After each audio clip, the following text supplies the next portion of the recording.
ತಿರುಗುಬಾಣಕ್ಕೆ ಮತ್ತೆ ಸ್ವಾಗತ. ಸಾಲೇಂದ್ರ, ನಾವು ನಮ್ಮ ಸಂವಾದವನ್ನು ಮುಂದುವರಿಸೋದಾದ್ರೆ ಪ್ಲೀಸ್. ಈಗ ತಮ್ಮ ಕ್ಷೇತ್ರದಲ್ಲಿ ಈಗ ಕಾಲಿಗೆ ಚಕ್ರ ಕಟ್ಟಿಕೊಂಡು ಓಡಾಡಿದ ರೀತಿಯಲ್ಲಿ ಓಡಾಡ್ತಾ ಇರುವಂತ ಕಾಂಗ್ರೆಸ್ನೊಬ್ಬರು ವ್ಯಕ್ತಿ ಅಂತ ಹೇಳಿದ್ರೆ ಗುರ್ಮೆ ಅವರು, ಅವ್ರ ಬಗ್ಗೆ ತಾವೇನು ಹೇಳ್ತೀರಿ? ನಾನು ಹೇಳುವುದಾದರೆ ಸುರೇಶ್ ಶೆಟ್ಟಿ ಗುರ್ಮೆಯವರು ನಮ್ಮ ಪಾರ್ಟಿಯವರೇ ಅಲ್ಲ. Is not a ₹1 member also.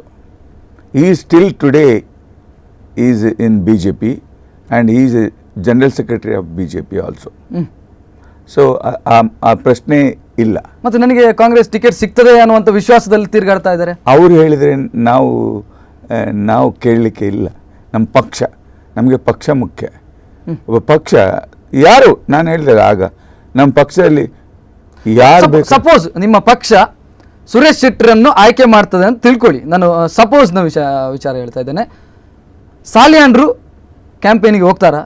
ಸಾಲಿಯಾನ್ರು support ಮಾಡ್ತಾರಾ?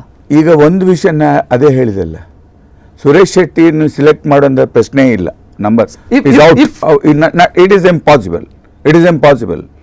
V are not going to take him and our high command is not at all interested. He is not a member. He may be interested, but our party is not interested. Our party is not at all interested. ಮತ್ತೆ MN Rajendra Kumar support ಇದ್ದಾರೆ. MN Rajendra Kumar ಅವರದು ಬೇರೆ. Is not A Congress man ಅಲ್ವಾ? ಕಾಂಗ್ರೆಸ್ ಅಲ್ವಲ್ಲ, ಅವ್ರದ್ದು ಕಾರ್ಯಕ್ರಮ ಬೇರೆ, ಅದು ಬೇರೆ. MN ರಾಜೇಂದ್ರ ಕುಮಾರ್ ಕಾಂಗ್ರೆಸ್ನವರು ಆಗಿಕೊಂಡು ಕೆಲಸ ನನ್ನ ಇಫ್ ಪ್ರಶ್ನೆಗೂ ತಾವು ಉತ್ತರ ಕೊಡ್ಲಿಕ್ಕೆ ಇಚ್ಛಿಸೋದಿಲ್ಲ. If not possible, 100% it is not possible. Our high command, our Congress high command is not going to give it to such people. ಸಾಲೇಂದ್ರೆ, ನಾನು ಆಗ್ಲೇ ಒಮ್ಮೆ ಕೇಳಿದೆ, ಮತ್ತೆ ನನಗೆ ಸ್ಪಷ್ಟಪಡಿಸಿಕೊಳ್ಬೇಕು. ಈಗ ತಾವು 7 ಬಾರಿ ಸ್ಪರ್ಧಿಸಿದಂಥವ್ರು ಕ್ಷೇತ್ರದಿಂದ. ತಮಗೆ ಅನಿಸಿದ್ದೇ ಇಲ್ವಾ ನಾನು ಬಿಟ್ಟು ಕೊಟ್ರೆ ಏನು, ಈ ಬಾರಿ ಒಂದು ಕ್ಷೇತ್ರವನ್ನು ಬಿಟ್ಟು ಕೊಡೋದಪ್ಪ? ನಾರ್ತ್ ಅಲ್ಲಿ ನೋಡೋದಾದ್ರೆ ವಿಜಯ್ ಕುಮಾರ್ ಶೆಟ್ಟರು, ಮೊಯ್ದೀನ್ ಬಾ ಅವರಿಗೆ ನಾನು ಬಿಟ್ಟು ಕೊಟ್ಟೆ ಅಂತ ಹೇಳೋ ಮಾತನ್ನು ಹೇಳ್ತಾ ಇದ್ದಾರೆ.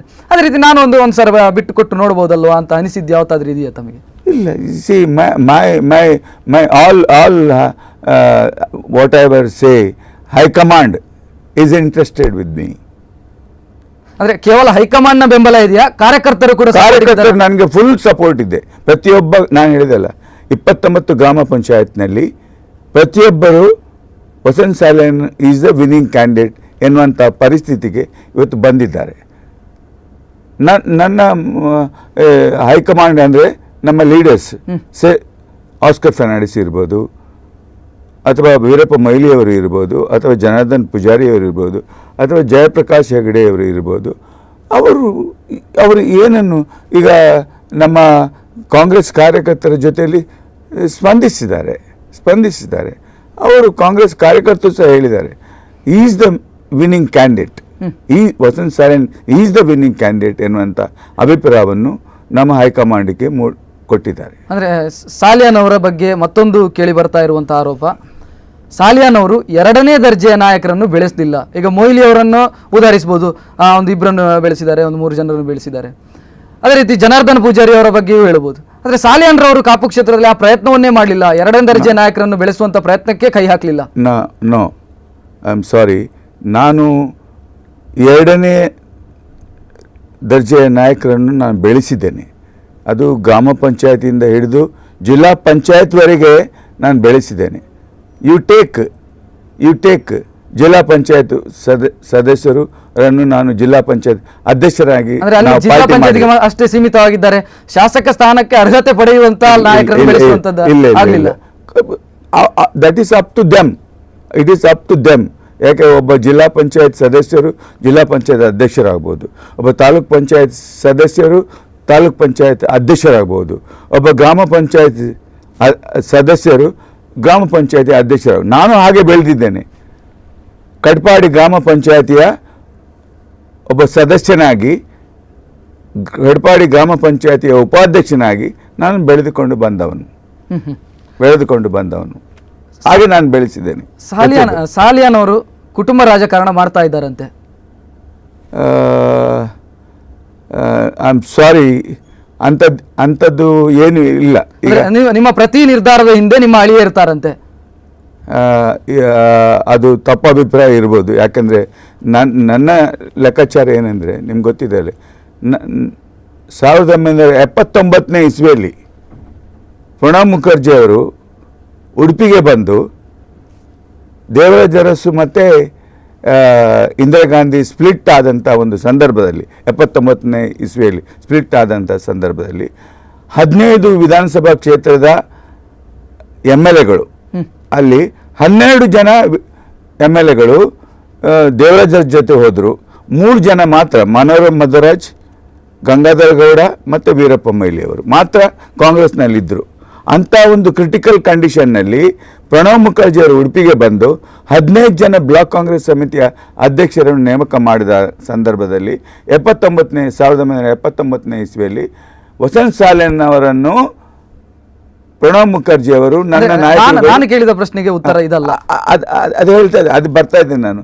ಯಾಕಂದರೆ 79ನೇ ಇಸ್ವಿಯಲ್ಲಿ ನಾನು ಬ್ಲಾಕ್ ಅಧ್ಯಕ್ಷನಾಗಿ 95ನೇ ಇಸ್ವಿವರೆಗೆ ನಾನು ಬ್ಲಾಕ್ ಅಧ್ಯಕ್ಷನಾಗಿ ಆರ್ಗನೈಸ್ ಮಾಡಿದ್ದೀನಿ. ನಾನು ಯಾಕೆ ಇದನ್ನು ಹೇಳ್ತೇನೆ ಅಂದರೆ, ಆರ್ಗನೈಸೇಷನ್ ಏನಿದೆ ಅದನ್ನು ಆರ್ಗನೈಸೇಷನ್ ಮಾಡಿಕೊಂಡು ಪ್ರತಿಯೊಬ್ಬರನ್ನು ಸೇರಿಸಿಕೊಂಡು ಈಗ ಸ್ಪ್ಲಿಟ್ ಆಗುವಂಥ ಒಂದು ಸಂದರ್ಭ ಅವಕಾಶ ಇರ್ತದೆ.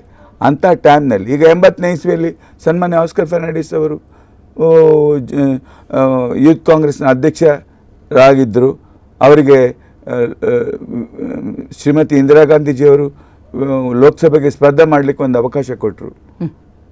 ನಾವೆಲ್ಲ ಸೇರಿ ಅವರನ್ನು ನಾವು ಲೋಕಸಭಾ ಸದಸ್ಯರನ್ನಾಗಿ ಅಂದ್ರೆ ಸಾಲಿಯಾನ್ ಅವರ ನಿರ್ಧಾರದ ಹಿಂದೆ ನಿಮ್ಮ ಅಳಿಯ ಗಂಗಾಧರ ಸುವರ್ಣ ಅವರ ಹಸ್ತಕ್ಷೇಪ ಇದೆಯಾ?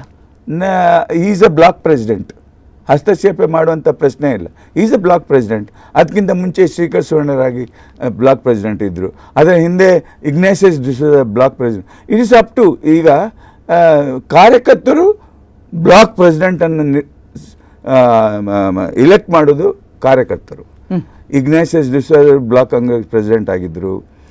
ಅದೇ ರೀತಿಯಲ್ಲಿ ಶ್ರೀಕರ್ ಸುವರ್ಣರು ಬ್ಲಾಕ್ ಕಾಂಗ್ರೆಸ್ ಪ್ರೆಸಿಡೆಂಟ್ ಆಗಿದ್ದರು. ಶ್ರೀಕರ್ ಸುವರ್ಣ ನಂತರ ನಮ್ಮ ಕಾಂಗ್ರೆಸ್ ಕಾರ್ಯಕರ್ತರು ಗಂಗಾಧರ ಸುವರ್ಣರನ್ನು ಬ್ಲಾಕ್ ಪ್ರೆಸಿಡೆಂಟ್ ಆಗಿ ಮಾಡಿದ್ದಾರೆ. ಅದರಲ್ಲಿ ನಂದೇನು ಆಕ್ಷೇಪ ಇಲ್ಲ. ಸಾಲಿಯಾನ್ ಅವರೇ, ಸದ್ಯದ ತಮ್ಮ ಕ್ಷೇತ್ರದ MLA ಲಾಲಾಜಿ ಆರ್ ಮೆಂಡನ್ ಅವರು, ಅವರ ಬಗ್ಗೆ ಏನು ಹೇಳ್ತೀರಿ? ಅವರ ಬಗ್ಗೆ ತಮ್ಮ ಅಭಿಪ್ರಾಯ ಏನು? ನಾನು ಏನಂದರೆ MLA ಯಾಕೆಂದರೆ ಅವರು ಅಧಿಕಾರದಲ್ಲಿ ಇದ್ದಾರೆ. ಅವರು ಅಧಿಕಾರದಲ್ಲಿ ಇದ್ದಂಥ ಒಂದು ಸಂದರ್ಭದಲ್ಲಿ ರಾಜ್ಯ ಸರ್ಕಾರದ ಏನು ಅಭಿವೃದ್ಧಿ ಮಾಡಬೇಕು ಅದು ಅವರ ಕೆಲಸ. ಕೇಂದ್ರ ಸರ್ಕಾರದಿಂದ ಬರುವಂಥ ಯೋಜನೆಗಳಿದೆ, ಅದನ್ನು ಅಭಿವೃದ್ಧಿಪಡಿಸಬೇಕಾದ್ರೆ ನಮ್ಮ ನಾಯಕರಾದ ಆಸ್ಕರ್ ಫರ್ನಾಂಡಿಸ್ ಅವರಿದ್ದಾರೆ, ಅದೇ ರೀತಿಯಲ್ಲಿ ಜಯಪ್ರಕಾಶ್ ಹೆಗಡೆ ಅವರಿದ್ದಾರೆ. ಆ ಮೂಲಕ ನಾವು ಕೇಂದ್ರ ಸರ್ಕಾರದ ಯೋಜನೆಗಳನ್ನು ಅನುಷ್ಠಾನ ಮಾಡ್ತೇವೆ. ರಾಜ್ಯ ಸರ್ಕಾರದ ಅನುಷ್ಠಾನ ಲಾಲಾಜಿ ಮೆಂಡನ್ ಮಾಡ್ತಾರೆ. As a MLA is best. ನಾನು ಅದನ್ನು ಹೇಳಲಿಕ್ಕೆ ಆಗೋದಿಲ್ಲ. ಯಾಕಂದರೆ I cannot say, people has to tell. ಯಾಕಂದರೆ ಏನು ಕೆಲಸ ಮಾಡ್ತಾರೆ, ಹೇಗೆ ಕೆಲಸ ಮಾಡ್ತಾರೆ, ಏನು ಹೊಸ ಯೋಜನೆಗಳನ್ನು ತಂದಿದ್ದಾರೆ. ನಾನು ಕೇಳಿದಾಗ ರೀತಿಯಲ್ಲಿ ಜನರು ಲಾಲಾಜಿ ಮೆಂಡನ್ ಅವರು 2 ಬಾರಿ ಇಲೆಕ್ಟ್ ಆದ ಮೇಲೆ ಯಾವುದೇ ಒಂದು ಹೊಸ ಯೋಜನೆಗಳನ್ನು ಕಾಪು ಕ್ಷೇತ್ರಕ್ಕೆ ತರಲಿಲ್ಲ ಎನ್ನುವಂಥ ಅಭಿಪ್ರಾಯ ಜನರಲ್ಲಿ ಮೂಡಿದೆ. ಸರಿ, ಸಾಲಿಯಾನ್ ಅವರು, ಈಗ ಮೆಂಡನ್ ಅವರ ಬಗ್ಗೆ ಹೇಳಿದ್ರಿ. ತಾವು 2 ಬಾರಿ ಮೀನುಗಾರಿಕಾ ಸಚಿವರಾಗಿದ್ದಂಥವ್ರು, ಉಸ್ತುವಾರಿ ಸಚಿವರು ಕೂಡ ಆಗಿದ್ರಿ. ತಮ್ಮ ಅವಧಿಯಲ್ಲಿ ಏನು ಮಾಡಿದ್ರಿ ಜಿಲ್ಲೆಗೆ, ಉಡುಪಿ ಜಿಲ್ಲೆಗೆ ಏನು ಮಾಡಿದ್ರಿ? ನಾನು ಉಡುಪಿ ಜಿಲ್ಲಾ ಮಟ್ಟದ ಆಫೀಸನ್ನು ತರಲಿಕ್ಕೆ ಪ್ರಯತ್ನ ಮಾಡಿದೆ. ನಾನು ಜಿಲ್ಲಾ ಉಸ್ತುವಾರಿ ಮಂತ್ರಿ ಆದಂಥ ಒಂದು ಸಂದರ್ಭದಲ್ಲಿ SM ಕೃಷ್ಣನವರು ರಾಜ್ಯದ ಮುಖ್ಯಮಂತ್ರಿ ಆದಂಥ ಸಂದರ್ಭದಲ್ಲಿ ನಾವೆಲ್ಲ ಸೇರಿ, ನಾನು ಒಬ್ಬನೇ ಅಲ್ಲ, ನಾವೆಲ್ಲ ಸೇರಿ, ಅದರಲ್ಲಿ ನಮ್ಮ ಸಭಾಪತಿಯವರು ಸಹ ಇದ್ದರು, ಬೇರೆ MLAಗಳು ಸಹ ಇದ್ದರು. ಎಲ್ಲರೂ ಸೇರಿ ಉಡುಪಿಗೆ ಒಂದು DC ಆಫೀಸ್ ಮಾಡಲಿಕ್ಕೆ 19 ಕೋಟಿ ರೂಪಾಯಿ ಮಂಜೂರಾತಿ ಮಾಡಿಸಿದವರೇ ನಾವು, ಕಾಂಗ್ರೆಸ್ನವರು. ಕಾರಣಾಂತರದಿಂದ ಕೆಲವು ತೊಡಕು ಬಂದಿರ್ಬೋದು. ಆ ನಿಟ್ಟಿನಲ್ಲಿ ಅದು ಸಂಪೂರ್ಣವಾಗಿ ಆಗದಂಥ ಒಂದು ಪರಿಸ್ಥಿತಿ ಆಯಿತು. ಅದೇ ರೀತಿಯಲ್ಲಿ SP ಆಫೀಸ್ ಸುಮಾರು 3 ಕೋಟಿ ರೂಪಾಯಿ ವೆಚ್ಚದಲ್ಲಿ SP ಆಫೀಸ್ ಆಗಿದ್ದು ನನ್ನ ಕಾಲದಲ್ಲಿ. ಅಲ್ಲಿ ಬೋರ್ಡ್ನಲ್ಲಿ ತಾವು ನೋಡ್ಬೋದು, ಅಧ್ಯಕ್ಷ ಸ್ಥಾನ ನಾನೇ ವಹಿಸಿದ್ದು, ಅದನ್ನು ತಂದದ್ದು ನಾವೇ, ಮಲ್ಲಿಕಾರ್ಜುನ ಖರ್ಗೆ ಮಂಜೂರಾತಿ ಮಾಡಿದ್ದು ನಾವೇ. ಅದೇ ರೀತಿಯಲ್ಲಿ ಮೀನುಗಾರಿಕೆ ಇರ್ಬೋದು, ಬಂದರು ಇಲಾಖೆ ಇರ್ಬೋದು, ಮೀನುಗಾರರಿಗೆ ಪ್ರಥಮ ಕಂತಿನಲ್ಲಿ ಯಾವುದೇ ಒಂದು ಸರ್ಕಾರ ಪ್ರಥಮ ಕಂತಿನಲ್ಲಿ 5,000 ಮನೆಗಳನ್ನು ಮಾಡಿದ್ದು ವೀರಪ್ಪ ಮೊಯ್ಲಿಯವರ ಮುಖ್ಯಮಂತ್ರಿ ಆದಂಥ ಸಂದರ್ಭದಲ್ಲಿ, ಸನ್ಮಾನ್ಯ ಆಸ್ಕರ್ ಫೆರ್ನಾಂಡಿಸ್ ಅವರು MP ಆದಂಥ ಸಂದರ್ಭದಲ್ಲಿ 5,000 ಮನೆಗಳನ್ನು ಕಟ್ಟಿಸಿದವರು ಮೀನುಗಾರರಿಗೆ ಕಾಂಗ್ರೆಸ್ ಸರ್ಕಾರ. ಆದರೆ ಸಾಲಿಯಾನ್ ಅವರು ಮೀನುಗಾರಿಕಾ ಸಚಿವರಾಗಿದ್ದಂತಾಗ ಫ್ಯಾಮಿಲಿ ಟೂರ್ ಹೋಗಿದ್ರು ಫ್ರಾನ್ಸಿಗೆ, ಬೇರೇನು ಮಾಡಲಿಲ್ಲ ಸಚಿವರಾಗಿದ್ದಾಗ. I am sorry, family tour ಅಂದರೆ ನನ್ನ ಹೆಂಡತಿ ಕರ್ಕೊಂಡು ಹೋಗಬೇಕಿತ್ತು. ಇಲ್ಲ, ನನ್ನನ್ನು ಯಾರು ಕಳಿಸಿದಂದರೆ ಸನ್ಮಾನ್ಯ SM ಕೃಷ್ಣನ್ ಅವರು ಉಳ್ಳಾಳದಲ್ಲಿ ಏನು ಸಮುದ್ರ ಕೊರತೆ ನಡೀತದೆ ಅದರ ಬಗ್ಗೆ ಅಧ್ಯಯನ ಮಾಡಬೇಕು, ಫ್ರಾನ್ಸಿನ ಒಂದು ಯೋಜನೆಯನ್ನು ತಯಾರು ಮಾಡಬೇಕೆನ್ನೋ ರೀತಿಯಲ್ಲಿ ನಾನು ಫ್ರಾನ್ಸಿಗೆ ಹೋದೆ. ಅಲ್ಲಿಂದ 2/3 ಗ್ರ್ಯಾಂಟನ್ನು ತಂದೆ ರಾಜ್ಯ ಸರ್ಕಾರಕ್ಕೆ, 1/3 ಗ್ರ್ಯಾಂಟ್ ಮಾತ್ರ ರಾಜ್ಯ ಸರ್ಕಾರ ಕೊಟ್ಟದ್ದು. ಇವತ್ತು ಇದೆ ಅದು. ಅಂದರೆ ಆ ಯೋಜನೆ ತಾವು ಏನು ಅಧ್ಯಯನ ಮಾಡಿ ಬಂದದ್ದು ಯೋಜನೆ ಸಮರ್ಪಕವಾಗಿ ಅನುಷ್ಠಾನ ಮಾಡಲಿಕ್ಕೆ ಆನಂತರ ನಾನು ಸೋತೆ. ಆನಂತರ ನಾನು ಸೋತೆ. 2/3 ಗ್ರ್ಯಾಂಟ್ಸ್ ಕರ್ನಾಟಕ ರಾಜ್ಯ ಸರ್ಕಾರದಲ್ಲಿದೆ, ಅದನ್ನು ಇಂಪ್ಲಿಮೆಂಟ್ ಮಾಡಲಿಲ್ಲ. ಮುಂದಿನ ಸರ್ಕಾರ,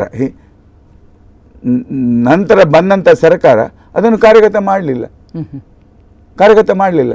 ಅದು ನನ್ನ ತಪ್ಪಲ್ಲ, ಅಥವಾ ನಮ್ಮ ಕಾಂಗ್ರೆಸ್ ಪಾರ್ಟಿಯ ತಪ್ಪಲ್ಲ. ಸಾಲಿಯಾನ್ ಅವರೇ, ತಮ್ಮ ಕ್ಷೇತ್ರದಲ್ಲಿ ಗೊತ್ತಿರ್ಬೋದು, ಮೊಗವೀರರು ಹೆಚ್ಚಿನ ಸಂಖ್ಯೆಯಲ್ಲಿದ್ದಾರೆ, ಮೊಗವೀರ ಸಮುದಾಯದ ಮತದಾರರು ಹೆಚ್ಚಿನ ಸಂಖ್ಯೆಯಲ್ಲಿದ್ದಾರೆ. ಇಲ್ಲ, ಐ ಆಮ್ ಸಾರಿ, ಹೆಚ್ಚು ಅಂತ ಹೇಳಿದ್ರೆ ಒಂದು ಗಣನೀಯ ಸಂಖ್ಯೆಯಲ್ಲಿ ಇಲ್ಲ. ಹೆಚ್ಚಿನ ಸಂಖ್ಯೆ ಇರುವುದು Billava, second is ಬಂಟ್, third is Muslim and Christian, fourth is Mogaveera. ಅದೇ ಗಣನೀಯ ಸಂಖ್ಯೆಯಲ್ಲಿದ್ದಾರೆ. ಆದರೆ ಇಡೀ ಸಮುದಾಯದ ಒಲವು ಸಾಲಿಯಾನರ ಬಗ್ಗೆ ಇಲ್ಲ. ಸಾಲಿಯಾನರ ಬಗ್ಗೆ ಮೊಗವೀರ ಸಮುದಾಯಕ್ಕೆ ಒಂದು ರೀತಿಯ ಒಲವು ಕಡಿಮೆ ನಾನು ಎಣಿಸೋದಿಲ್ಲ. ಈಗ ಲಾಸ್ಟ್ ಟೈಮ್ ನಾನು ಪ್ರತಿಯೊಂದು ಇಲೆಕ್ಷನ್ ಟೈಮ್ನಲ್ಲಿ ಮೊಗವೀರ ಸಮುದಾಯವನ್ನು ನೇರವಾಗಿ ಸ್ಪಂದನೆ ಮಾಡಿ, ಈಗ ಮೊನ್ನೆ ಸನ್ಮಾನ್ಯ ಆಸ್ಕರ್ ಫೆರ್ನಾಂಡಿಸ್ ಅವರಿಗೆ ಮೊಗವೀರ ಸಮಾಜದವರು ಬಂದರು, ಕೆಲವು ಸಮಸ್ಯೆಗಳಿದೆ ಈ ಸರ್ಕಾರದವರು ಮಾಡ್ತಾ ಇಲ್ಲ, ನೀವು ಮಾಡಬೇಕು ಕೇಂದ್ರದಲ್ಲಿ ಅಂತೇಳಿ ನಾನು ಇದ್ದೆ. ನನ್ನನ್ನು ಸನ್ಮಾನ್ಯ ಆಸ್ಕರ್ ಫೆರ್ನಾಂಡಿಸ್ ಕರೆದ್ರು, ಯಾಕೆಂದರೆ ನಾನು ಮಂತ್ರಿ ಆಗಿದ್ದವನು, ಅನುಭವ ಇರ್ಬೋದು ಅಂತ ಹೇಳಿ ನನ್ನನ್ನು ಕರೆದು ಮೊಗವೀರ ಸಮಾಜದವರು ಹೇಳಿದರು, ಇಡೀ ಜಿಲ್ಲೆಯ ಮೊಗವೀರ ಸಮಾಜದವರು ಹೇಳಿದರು ವಸಂತ ಸಾಲಿಯನ್ನವರಿಗೆ ಕೆಲವು ವಿಚಾರಗಳು ಗೊತ್ತಿದೆ, ಅವರು ಇದಕ್ಕೆ ಸ್ಪಂದನೆ ಮಾಡಬೇಕಂತ ಹೇಳಿದರು. ನ್ಯಾಚುರಲಿ ನನಗೆ ಮೊಗವೀರ ಸಮಾಜದವರ ಸಂಪೂರ್ಣ ಬೆಂಬಲ ಇದೆ. ಸಾಲಿಯಾನ್ ಅವರು ಶಾಸಕರಾಗಿದ್ದಾಗ, ಸಚಿವರಾಗಿ ಕೆಲಸ ಮಾಡಿದಾಗ ಮುಸ್ಲಿಮರ ಓಲೈಕೆ ಮಾಡಿದರು, ತುಷ್ಟೀಕರಣದ ರಾಜಕಾರಣ ಮಾಡಿದರು. ನಾನು ಹೇಳಿದೆಲ್ಲ, ನನ್ನ ಕ್ಷೇತ್ರದಲ್ಲಿ ಎಲ್ಲ ಸಮಾಜದವರ ಬೆಂಬಲ ಕಾಂಗ್ರೆಸ್ ಪಾರ್ಟಿಗಿದೆ, ನನಗಿದೆ. ನಾನು ಅದಕ್ಕೆ ಹೇಳ್ತೇನೆ. ಈಗ ಬಿಲ್ಲವ ಸಮಾಜ ಇರ್ಬೋದು, ಬಂಟ್ ಸಮಾಜ ಇರ್ಬೋದು, ಅದೇ ರೀತಿಯಲ್ಲಿ ಮುಸ್ಲಿಂ ಕ್ರಿಶ್ಚಿಯನ್ ಸಮಾಜ ಇರ್ಬೋದು, ವಿವಿಧ ಸಮಾಜ, ಹಿಂದುಳಿದ ವರ್ಗದ ಸಮಾಜ ಇರ್ಬೋದು, ಪರಿಶಿಷ್ಟ ವರ್ಗದ ಸಮಾಜ ಇರ್ಬೋದು, ಪ್ರತಿಯೊಬ್ಬರೂ ನನಗೆ ವಸಂತ ಸಾಲಿಯಾನ್ ಏನೂ ಮಾಡಲಿಲ್ಲ, ಏನು ಬೇಡ ಎನ್ನುವಂಥ ಪ್ರಶ್ನೆ ಬರುವುದಿಲ್ಲ ನನ್ನ ಲೆಕ್ಕಾಚಾರ. ನಾನು ಪ್ರತಿಯೊಬ್ಬರನ್ನು ಪ್ರೀತಿಸಿಕೊಂಡು, ಪ್ರತಿ ಸಮಾಜದ ಜನರನ್ನು ಪ್ರೀತಿಸಿಕೊಂಡು ಅವರಿಗೆ ಕೇಂದ್ರ ಸರ್ಕಾರದ ಯೋಜನೆ. ತಾವು ಒಂದು ಕಾಲೇಜನ್ನು ಕಾಪುವಿನಿಂದ ಮಜೂರಿಗೆ ಶಿಫ್ಟ್ ಮಾಡಿದ್ರಂತೆ. ಒಂದು ಹೇಳ್ತೇನೆ, ಕಾಲೇಜ್ ತಂದದ್ದೇ ನಾನು, ನನ್ನ ಅವಧಿಯಲ್ಲಿ. ಲಾಲಾಜಿ ಆಗ MLA ಸಹ ಅಲ್ಲ, ನಾನು ತಂದದ್ದು. 16 ಲಕ್ಷ ರೂಪಾಯಿ ಖರ್ಚು ಮಾಡಿ ಅಲ್ಲಿ ಕಾಲೇಜ್ ಕಟ್ಟಡ ಕಟ್ಟಿದ್ದು ನಾನೇ ಮಲ್ಲಾರ್ನಲ್ಲಿ. ಅದನ್ನು ನ್ಯಾಚುರಲಿ ಲಾಲಾಜಿ ಮೆಂಡನ್ ಅವರು MLA ಆದಮೇಲೆ ಇತ್ತೀಚೆಗೆ ಕಾಪಿಗೆ ಶಿಫ್ಟ್ ಮಾಡಿದರು. ಯಾಕೆಂದರೆ ಬರ್ಲಿಕ್ಕೆ ಹೋಗಲಿಕ್ಕೆ ತೊಂದರೆ ಇದೆ ಜನರಿಗೆ, ಮಕ್ಕಳಿಗೆ. ಅಂದರೆ ತಮ್ಮ ಅವಧಿಯಲ್ಲಿ ಇದರ ಅರಿವು ಇರಲಿಲ್ಲ ತಮಗೆ? ನನಗಿತ್ತು. ಜನರು ಏನು ಹೇಳಿದರು, 16 ಲಕ್ಷ ರೂಪಾಯಿ ಕಟ್ಟಡ ಕಟ್ಟಿದ್ದೀರಿ ನೀವು, ಅಲ್ಲೇ ನಡೀತಾ ಇತ್ತು ಕಾಲೇಜು, ಬಸ್ನಲ್ಲಿ ಬರ್ತಾರೆ, ಬಸ್ನಲ್ಲಿ ಹೋಗ್ತಾರೆ. ಅದರಲ್ಲಿ ಏನು ತೊಂದರೆ ಇಲ್ಲ 16 ಲಕ್ಷ ರೂಪಾಯಿ ಕಟ್ಟಡ ಇತ್ತು. ನಾನು ಏನು ಹೇಳ್ತೇನೆ, ಸರ್ಕಾರ ಬರ್ತದೆ ಹೋಗ್ತದೆ.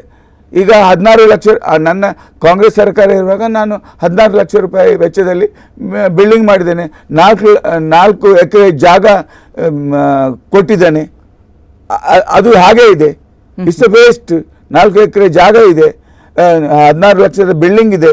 ಏನು ಮಾಡಲಿಕ್ಕಿದೆ? ಅದು ಈಗ ಹೊಸ ಕಟ್ಟಡ ಮಾಡಿರ್ಬೋದು ಲಾಲಾಜಿ ಮೆಂಡನ್ ಅವರು. ಸಂತೋಷ, ನನಗೆ ಸಂತೋಷ, ಅದರಲ್ಲಿ ಏನಿಲ್ಲ. ಸಾಲಿಯಾನ್ ಅವರಿಗೆ ಪ್ರತಿ ಬಾರಿ ಗಟ್ಟಿಯಾಗಿ ಬೆಂಬಲಕ್ಕೆ ನಿಂತ ಸಮುದಾಯ ತಮ್ಮ ಸಮುದಾಯ, ಬಿಲ್ಲವ ಸಮುದಾಯ ತಮ್ಮ ಬೆನ್ನಿಗೆ ಗಟ್ಟಿಯಾಗಿ ನಿಂತಿದೆ. ಎಲ್ಲ ಸಮಾಜ. ಆದ್ರೂ ಬಿಲ್ಲವ ಸಮುದಾಯ ತಮ್ಮ ಸಪೋರ್ಟ್ಗೆ ಇದೆ. ಅಲ್ಲ, ಆ ಬಿಲ್ಲವ ಸಮುದಾಯಕ್ಕೆ ತಾವು ಏನು ಮಾಡಿದ್ರಿ? ನಾನು ಏನು ಮಾಡಬೇಕಂದ್ರೆ ಬಡವರಿಗೆ, ಈಗ ನಾನು ಹೇಳ್ದಲ್ಲ, ಈಗ ಈಚೆ 19 ಗ್ರಾಮ ಪಂಚಾಯತ್ ಇದೆ ಆಯಿತಾ. 19 ಗ್ರಾಮ ಪಂಚಾಯತ್ನಲ್ಲಿ ಎಷ್ಟು ಜನ ಬಿಲ್ಲವರು ಪಂಚಾಯತ್ ಅಧ್ಯಕ್ಷರಿದ್ದರು? ಸನ್ಮಾನ್ಯ ಭಾಸ್ಕರ್ ಶೆಟ್ಟರ್ ಇರುವಾಗ ಓನ್ಲಿ ಒಂದು ಬಿಲ್ಲವ. ಕೋಟೆ ಪಂಚಾಯತ್ನಲ್ಲಿ ರಂಗ ಅಂತ ಹೇಳಿ ಅವರು ಒಬ್ಬರೇ ಇದ್ದರು. ನಾನು ಬಂದ ಮೇಲೆ ಕೆಲವು ಗ್ರಾಮ ಪಂಚಾಯತಿನ ಅಧ್ಯಕ್ಷರು, ಅದು ಬಂಟ್ ಸಮಾಜದ ಅಧ್ಯಕ್ಷರು ಇರ್ಬೋದು, ಬಿಲ್ಲವ ಸಮಾಜದ ಅಧ್ಯಕ್ಷರು ಇರ್ಬೋದು, ಪರಿಶಿಷ್ಟ ವರ್ಗಕ್ಕೆ ಸೇರಿದಂಥ ಅಧ್ಯಕ್ಷರು ಇರ್ಬೋದು, ನಾನು ಮಾಡಿದ್ದೇನೆ. ಅಂದರೆ ಖಂಡಿತವಾಗಿ ಸಾಲಿಯಾನ್ರು ಜಾತಿವಾದಿ ಅಲ್ಲ. ನಾನು ಜಾತಿವಾದಿ ಅಲ್ಲ. I am sorry. ನಾನು ಹುಟ್ಟಿ ಬೆಳೆದದ್ದೇ ಬಾಂಬೆಯಲ್ಲಿ. ನನಗೆ ಜಾತಿ ಪ್ರಶ್ನೆಯೇ ಬರುವುದಿಲ್ಲ. ನಾನು ಹುಟ್ಟಿದ್ದು ಮಾತ್ರ ಕಟ್ಪಾಡಿಯಲ್ಲಿ, ಬೆಳೆದದ್ದು 35 ವರ್ಷ ನಾನು ಬಾಂಬೆಯಲ್ಲಿ, ನನ್ನ ಎಜುಕೇಷನ್ ಬಾಂಬೆಯಲ್ಲಿ. ನಾನು ಪ್ರತಿಯೊಂದು ಸಮಾಜ, ಮೋರೆವರ್ ಆಲ್ ಈ ಬಂಟ್ ಸಮಾಜ ನನಗೆ ಭಾಳ ಹತ್ತಿರದ ಸಮಾಜ ಇದೆ. ಯಾಕಂದರೆ ಎಲ್ಲ ಹೋಟೆಲ್ ಓನರ್ಸ್ನ ಮಕ್ಕಳು ನನ್ನ ಜೊತೆ ಕಲಿತವರು. ಆ ನೆಲೆಯಲ್ಲಿ ಬಿಲ್ಲವ ಸಮಾಜ ಇರ್ಬೋದು, ಬಂಟ್ ಸಮಾಜ ಇರ್ಬೋದು. ಈಗ ನಿಮ್ಗೆ ಗೊತ್ತಿದ್ದ ಹಾಗೆ ವಿಶ್ವನಾಥ ಕ್ಷೇತ್ರ ಏನಿದೆ ಕಟ್ಪಾಡಿ, 4 ಕೋಟಿ ರೂಪಾಯಿಯಲ್ಲಿ ನಾವು ದೇವಸ್ಥಾನ ಕಟ್ತಾ ಇದೆ. ಅದರ ಅಭಿವೃದ್ಧಿ ಸಮಿತಿ ಅಧ್ಯಕ್ಷ ನಾನು. ಓಕೆ ಸಾಲಿಯಾನ್ರೆ, ನಾನು ಇನ್ನಷ್ಟು ಮಾತಾಡ್ತೇನೆ ನಿಮ್ಮ ಹತ್ರ. ಇನ್ನಷ್ಟು ನನಗೆ ವಿಚಾರಗಳನ್ನು ನಿಮ್ಮ ಜೊತೆ ಚರ್ಚೆ ಮಾಡಲಿಕ್ಕಿದೆ. ಆದರೆ ನಮ್ಮ ಕಾರ್ಯಕ್ರಮದಲ್ಲಿ ಒಂದು ಬ್ರೇಕ್ ಅಂತ ತೆಗೆದುಕೊಳ್ಳಬೇಕು ವೀಕ್ಷಕರೇ. ಈಗ ಕಾರ್ಯಕ್ರಮದಲ್ಲಿ ಒಂದು ಪುಟ್ಟ ಬ್ರೇಕ್.